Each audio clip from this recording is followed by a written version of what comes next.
Cristo fora da igreja. Apocalipse capítulo 3, verso 20 ao 22. Eis que estou à porta e bato. Se alguém ouvir a minha voz e abrir a porta, entrarei em sua casa, e com ele cearei e ele comigo. Ao que vencer, lhe concederei que se assente comigo no meu trono, assim como eu venci e me assentei com meu Pai no seu trono. Quem tem ouvidos, ouça o que o Espírito diz às igrejas. Agora, há muita confusão a respeito deste versículo, porque muitos obreiros individuais o usam no evangelismo pessoal, como se Jesus estivesse à porta do coração de cada pecador batendo para entrar. Seria dito então que se o pecador abrisse a porta, o Senhor entraria. Porém, este versículo não está falando a pecadores individuais. Esta mensagem inteira tem uma conclusão, assim como tem cada mensagem em cada era. No versículo 22 diz: quem tem ouvidos, ouça o que o Espírito diz às igrejas. Portanto, esta é a mensagem para a igreja da última era. Esta é a condição da igreja de Laodiceia, à medida que seu fim se aproxima. Não é uma mensagem individual para uma pessoa. É o Espírito nos dizendo onde Jesus está. Cristo deixou a igreja. Não é este o resultado ou o fim lógico, se a palavra é posta de lado em troca de credos. O Espírito Santo deposto em troca de papas, bispos, presidentes, conselheiros e etc. E o Salvador desprezado em troca de um programa de obras, ou de filiação à igreja, ou de algum tipo de conformismo a um sistema eclesiástico, o que mais pode ser feito contra ele? Isto é a apostasia. Isto é a renúncia da fé. Esta é a porta aberta para o anticristo, pois se um veio em nome de seu Pai, Jesus, e não foi aceito, mas rejeitado, então virá outro com seu próprio nome, mentiroso, embusteiro, e a esse aceitarão. João capítulo 5, verso 43. O homem do pecado, o filho da perdição, assumirá o comando. Mateus 24 menciona sinais nos céus relativos a este último dia, um pouco antes de Jesus vir. Eu me pergunto se você notou um grande sinal consumado recentemente para retratar a mesma verdade que discutimos. Essa verdade é que Jesus tem sido constantemente posto de lado, até que nesta última era ele foi posto para fora da igreja.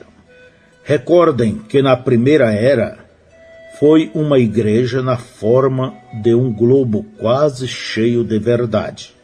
Todavia havia um pequeno erro chamado as obras dos nicolaítas, que impedia que o círculo fosse completo.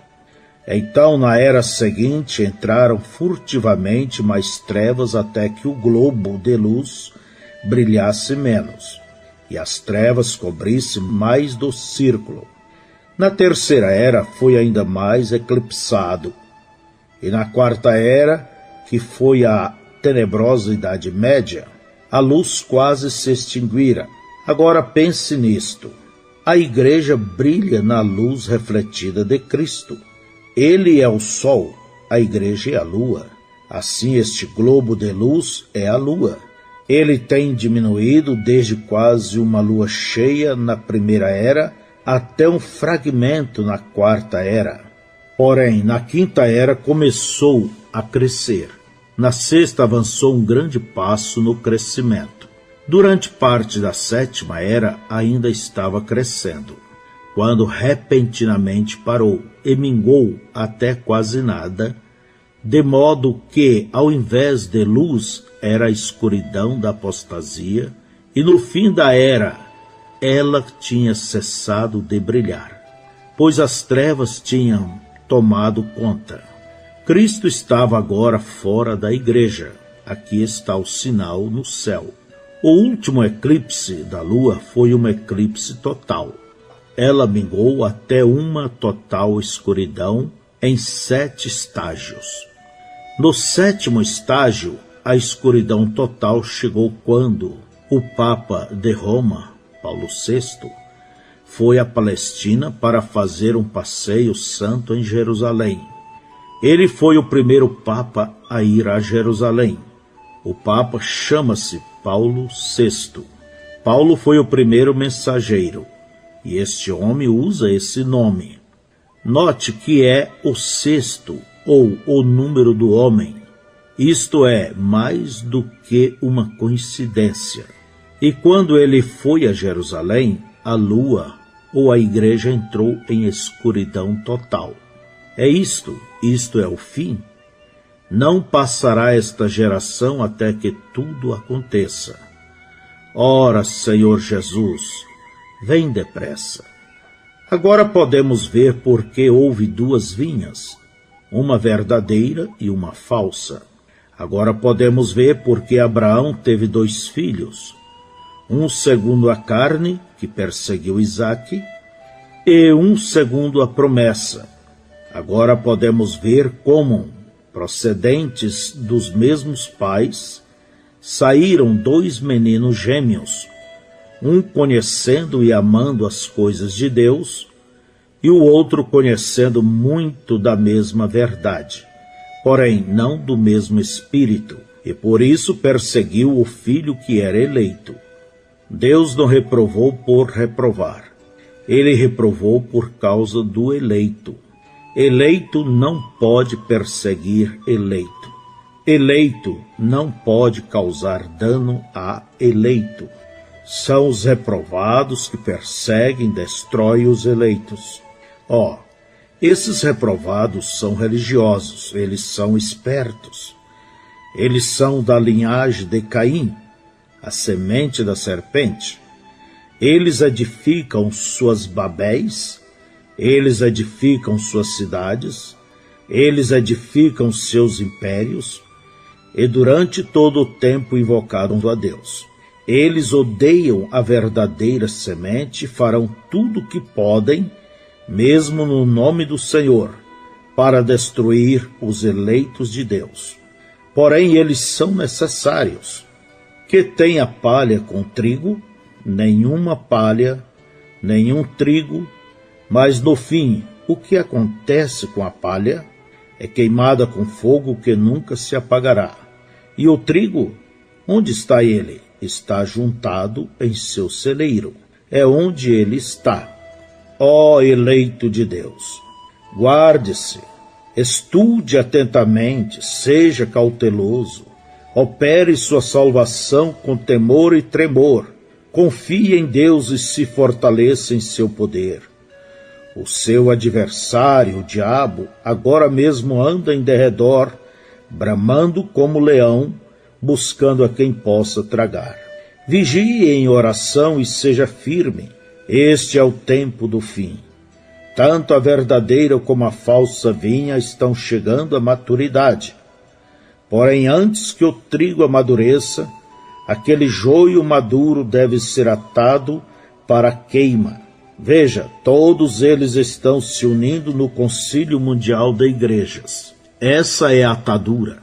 Logo virá o recolhimento do trigo ao celeiro. Porém, agora mesmo os 2 espíritos estão trabalhando em 2 vinhas. Saia do meio do joio. Comece a vencer para que você possa ser considerado louvável ao seu Senhor e apto para reinar e governar com ele. O trono do vencedor. Apocalipse capítulo 3, verso 21.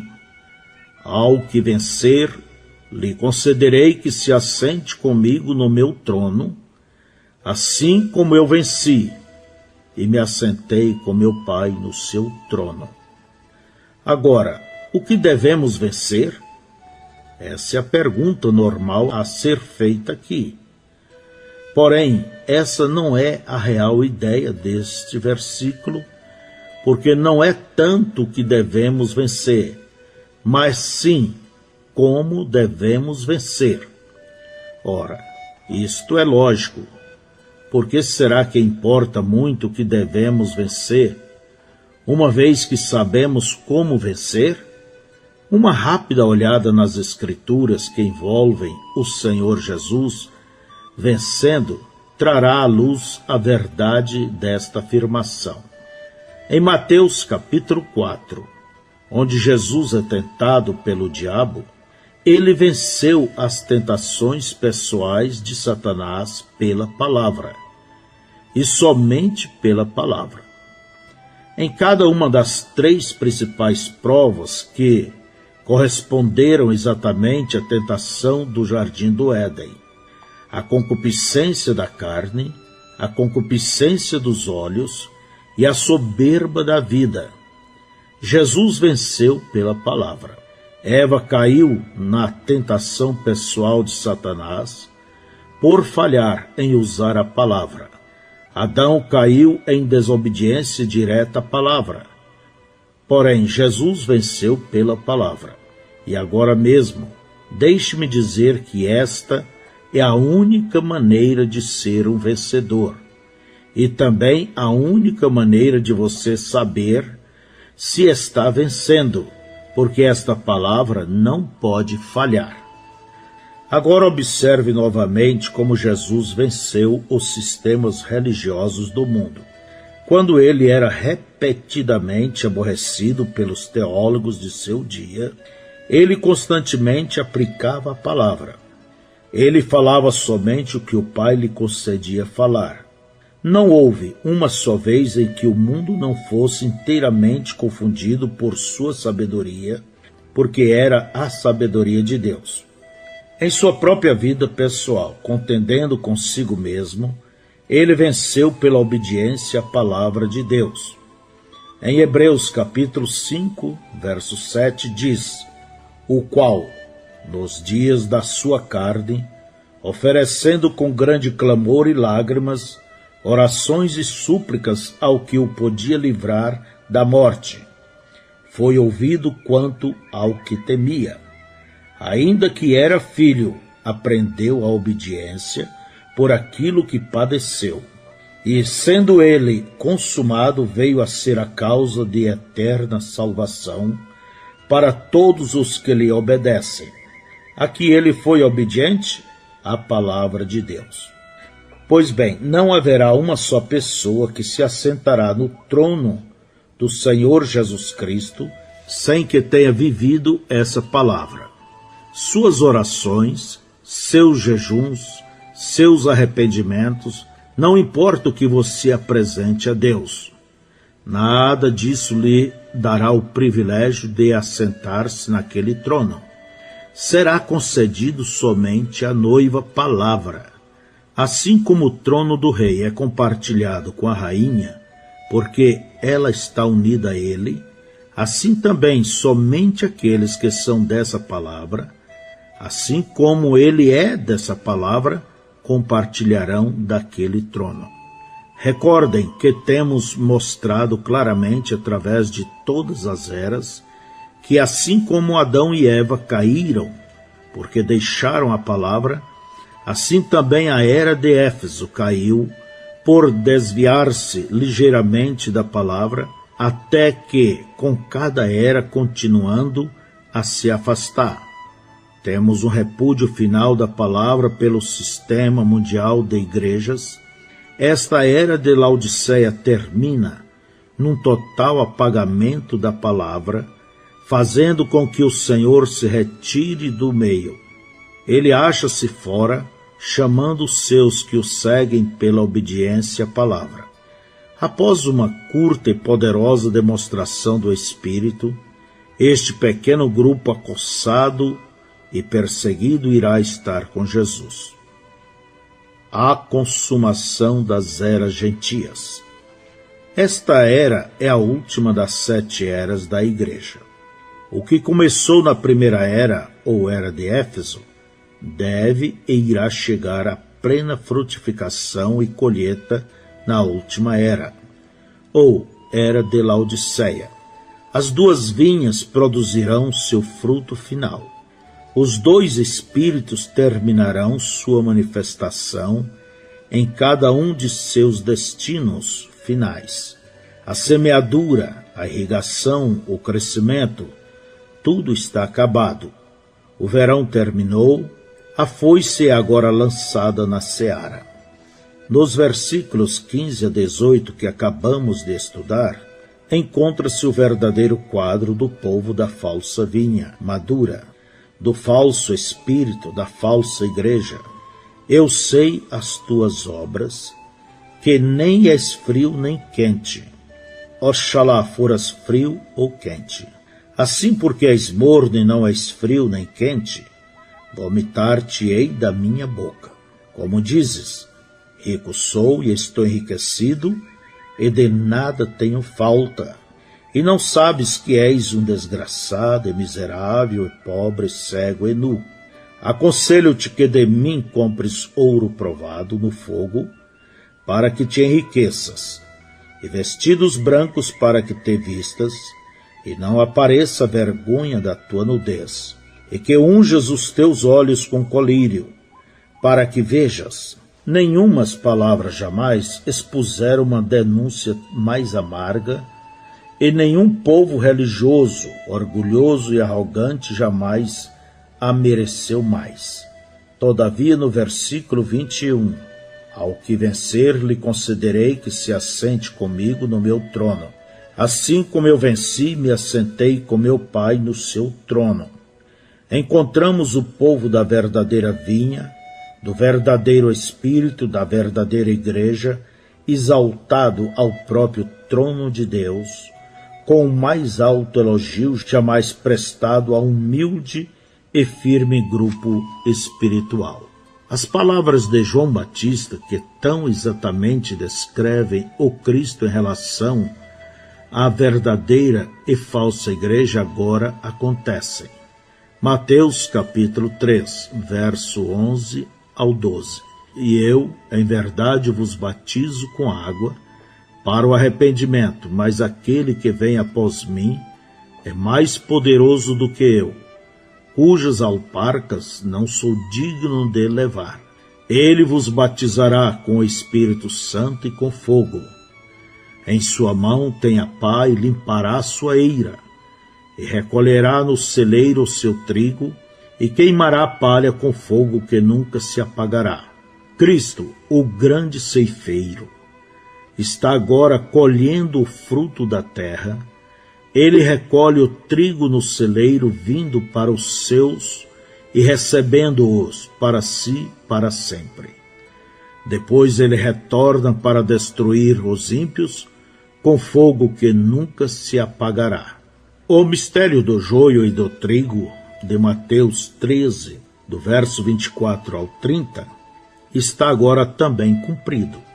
Propôs-lhes outra parábola, dizendo: o reino dos céus é semelhante ao homem que semeia boa semente no seu campo.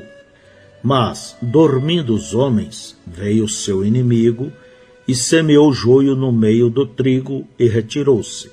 E, quando a erva cresceu e frutificou, apareceu também o joio. E os servos do pai de família, indo ter com ele, disse-lhe: Senhor, não semeaste tu no teu campo boa semente? Porque tem então joio? E ele lhes disse: um inimigo é quem fez isso. E os seus servos disseram: queres, pois, que vamos arrancá-lo? Porém ele lhes disse: não, para que ao colher o joio não arranqueis também o trigo com ele. Deixai crescer ambos juntos até a ceifa, e por ocasião da ceifa direi aos ceifeiros: colhei primeiro o joio e atai-o em molhos para o queimar, mas o trigo ajuntai-o no meu celeiro. O trigo e o joio, que desde a primeira era até agora cresceram lado a lado, são ceifados. O que Nicéia planejou realizar, finalmente aconteceu. Com todo o poder da organização, a falsa igreja abandona qualquer vestígio de verdade e se fortalece com poder político, com o apoio estatal e planeja erradicar para sempre o verdadeiro crente. Mas, justamente quando ela está para concluir seu covarde plano, o trigo é ajuntado no celeiro. O trigo e o joio não mais crescerão lado a lado. O joio não mais receberá a bênção de Deus devido à presença do trigo, porque o trigo terá partido, e a ira de Deus será derramada no sexto selo, que resultará na completa destruição dos ímpios. Ora, eu disse há pouco que a falsa vinha entrou em plena frutificação nesta era. Seu fruto se desenvolveria e amadureceria. Isto é correto. Esta igreja inspirada pelo mal, cheia de iniquidade, será revelada como o grão de mostarda, que cresceu até tornar-se uma árvore onde se aninharam as aves do céu. À sua cabeça estará o anticristo, o mistério da iniquidade. Tudo isto é verdade. E se é verdade, então também tem que ser verdade que a igreja noiva amadurecerá e sua maturidade será uma identificação com seu Senhor por meio da palavra, e sua cabeça que virá a ela é o mistério da piedade, que, em verdade, é Cristo. E quando a falsa igreja vier contra esta verdadeira vinha, com toda a astúcia e poder diabólico constituído de força política, força física e demônios das trevas, a verdadeira vinha, com a plenitude do Espírito e da palavra, fará as mesmas obras de poder que Jesus fez. Então, à medida que ela se aproxima de sua pedra de cabeça, torna-se semelhante a ele através da palavra. Jesus virá para que a noiva e o noivo possam estar unidos como um para sempre. As manifestações visíveis do que estive lhes falando já são todas observadas ao nosso redor. O movimento ecumênico do joio é um fato real, mas também é um fato que o profeta para a última era tem de estar trazendo uma mensagem de Deus que precursará a segunda vinda do Senhor, porque através de sua mensagem os corações dos filhos serão convertidos aos pais pentecostais, e com a restauração da palavra virá a restauração do poder. Que tempos cruciais são estes em que vivemos? Quão cuidadosos devemos ser em permanecer fiéis a esta palavra e não tirar dela nem acrescentar a ela, porque aquele que fala onde Deus não tem falado faz dele um mentiroso. O que particularmente tenho em mente é isto: por volta da passagem do século, a fome por Deus que fora originada na era de Filadélfia trouxe um clamor pelo Espírito de Deus. E quando o clamor foi respondido por Deus, enviando manifestações em línguas, interpretação e profecia, um grupo imediatamente e muitíssimo contrário à palavra formulou uma doutrina de que as línguas eram a evidência de ser batizado com o Espírito Santo. As línguas estavam longe de ser a evidência. Elas eram a manifestação, mas não a evidência. A falsidade da doutrina pode não apenas ser vista pela falta de escritura para comprová-la, mas aqueles que aprovaram a doutrina se organizaram imediatamente sobre o fundamento dela, provando que não estavam na verdade como eles fariam o povo crer. Parecia bom, parecia com o retorno do Pentecoste, mas provou que não podia ser, porque se organizou. Isto é morte, não vida. Parecia tão próximo ao real que multidões foram enganadas. Ora, se não era o genuíno, o que era então? Era a casca, a palha. Na forma de um tenro invólucro verde, parecia como se fosse a coisa real. Porém, assim como pode-se entrar no campo e ver o que se parece exatamente com trigo, e todavia é apenas casca, porque o grão de trigo ainda não se formou. Assim também, isto era apenas a casca tenra que se parecia com o verdadeiro grão ainda por vir. O grão original do trigo do Pentecostes tinha de voltar na última era. Ele fora enterrado em Niceia, produziu um broto em Sardo, cresceu uma borla em Filadélfia e devia amadurecer em Laodiceia. Porém, não podia voltar ao original até que a palavra fosse restaurada. O profeta ainda não tinha aparecido em cena, mas agora, de acordo com o tempo em que estamos, na era de Laodiceia, o profeta mensageiro de Apocalipse 10:7 já tem de estar na terra. Uma vez mais, assim diz o Senhor, tem de estar aqui, pronto para ser manifestado com infalível vindicação. Desse modo, a verdadeira semente já está amadurecendo e a seguir a colheita.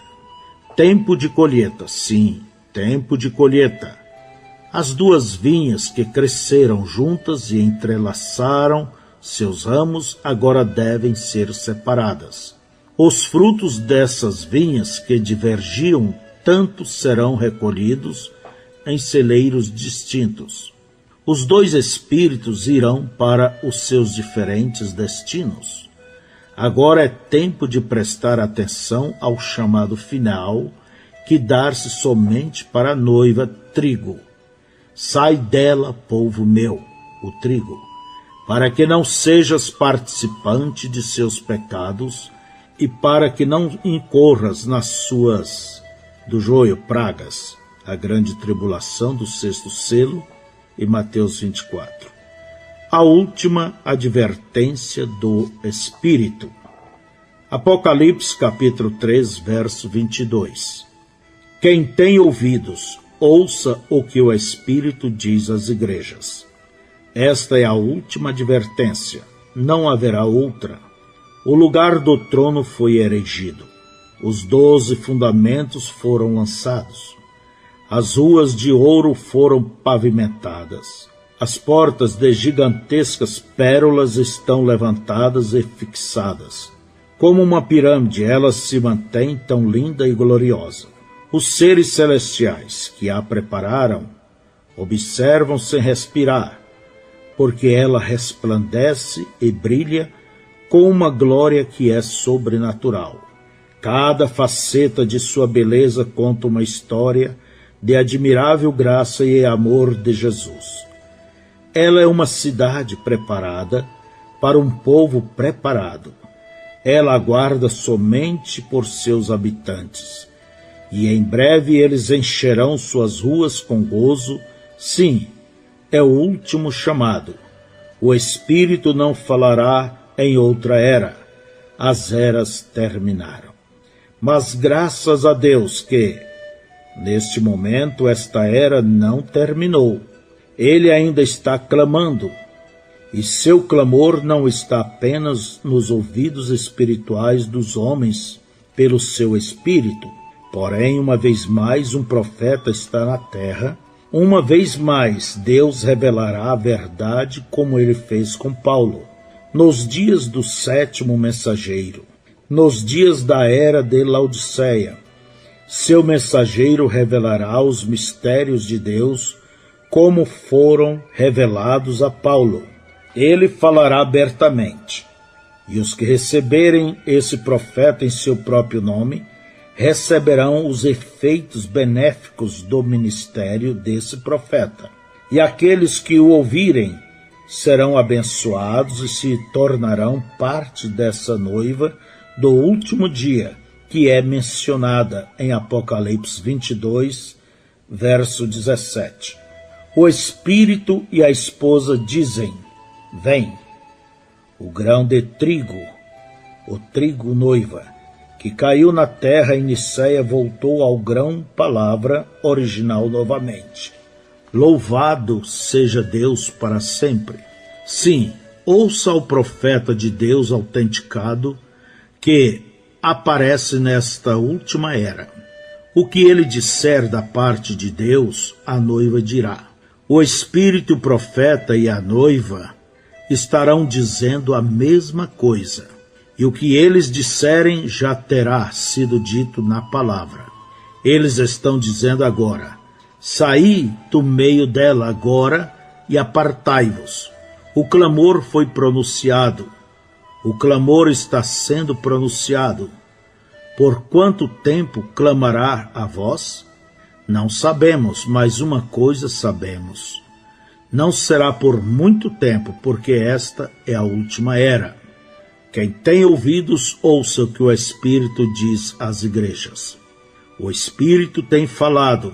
O sol poente está quase a se desvanecer na eternidade, no tocante às eras da igreja. Então tudo estará terminado. Então será tarde demais para aceitar. Porém, se em algum ponto nesta série de mensagens Deus tratou com você pelo seu Espírito, que possa agora mesmo voltar-se a Ele em arrependimento e dar-lhe sua vida, para que por seu Espírito Ele possa dar a você vida eterna.